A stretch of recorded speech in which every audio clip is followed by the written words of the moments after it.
अस्सलाम वालेकुम वरहमतुल्लाहि वबरकातुहू।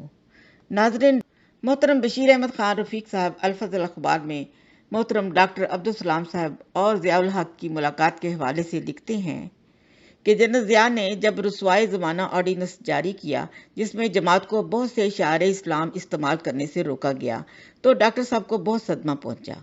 कुछ अरसा बाद जब खाकसार मुकर्रम डॉक्टर साहब की खिदमत में हाजिर था, तो खाकसार ने उनसे पूछा कि क्या इस ऑर्डिनेंस की जारी होने के बाद उनकी मुलाकात जनरल साहब से हुई।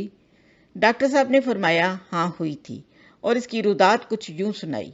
डॉक्टर साहब ने फरमाया, जनरल ज़िया की तरफ से मुझे ट्रस्ट में कई फ़ोन आए कि मैं पाकिस्तान जाकर उनसे मिलूं, लेकिन मैं टालता रहा। बिलाखिर मुझे पाकिस्तान जाना पड़ गया। जनरल ज़िया को इतला हुई तो मुलाकात के लिए मिस्र हो गया। चुनाचे मैं मुलाकात के लिए प्रेसिडेंट हाउस में गया, जहां बाज और साइंसदान भी मौजूद थे।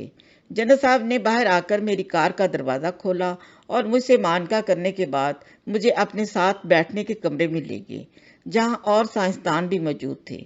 दौरान गुफ्तगू मैंने ऑर्डिनेंस का जिक्र करके इस पर अफसोस का इजहार किया।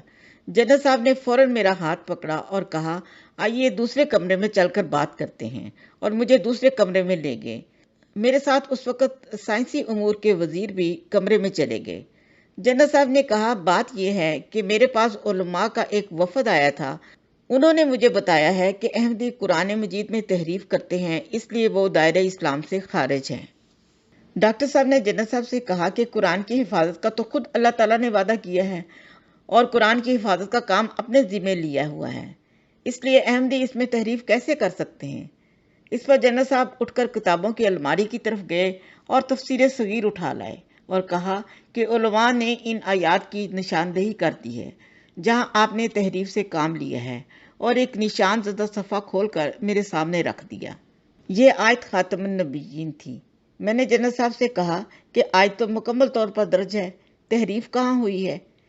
जनरल साहब ने कहा कि आपने आयत के मायनों में तहरीफ की है और बजाय नबियों को ख़त्म करने वाले के नबियों की मोहर तर्जमा किया है, और ये नाकाबिले बर्दाश्त है। डॉक्टर साहब ने बताया कि मैंने जनरल साहब से अर्ज़ किया कि ख़त्म का लफ्ज़ जो यहाँ इस्तेमाल हुआ है वो पंजाबी ज़ुबान का नहीं बल्कि अरबी ज़ुबान का लफ्ज़ है, और इसके मायने अरबी में मोहर के हैं। लेकिन मैं इस बहस में नहीं पढ़ना चाहता कि आपके पास और किसी आलम का तर्जमा शुदा कुरान मौजूद है। जनरल साहब उठे और अल्लामा असद का तर्जमा कुरान उठा लाए, जो कि मक्का मौज़मा से शाया हुआ था।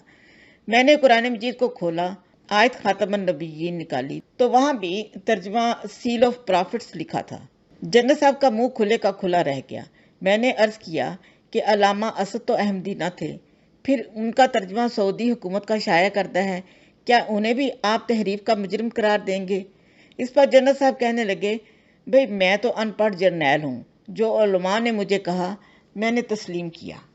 मैंने अर्ज किया, जनाब बात सिर्फ जर्नैली की नहीं, आप इस मुल्क के सदर भी हैं, और बहसीत सदर ममलिकत पाकिस्तान की तमाम राया के हकूक़ की हिफाजत आपके फ़राइज़ में शामिल है। यहीं इस्लामाबाद में जमात अहमदिया के मरबी मौजूद हैं, जमात के अफराद मौजूद हैं। आपको जो कुछ उलमा ने बताया था, आपका फ़र्ज़ था कि अहमदी उलमा को भी बुलाकर अपनी तसल्ली कर लेते और फिर फैसला करते। इस पर जनरल साहब ने ज़ोर से कलमा शहादत पढ़ा और मुझे भी कलमा शहादत पढ़ने का कहा। मैंने कलमा शहादत पढ़ा तो फरमाने लगे, सलाम, खुदा की कसम मैं आपको अपने से बेहतर मुसलमान समझता हूँ, लेकिन क्या करूँ, उलमा से मैं मजबूर हो गया था, और ये कहकर बात का रुख और तरफ मोड़ दिया।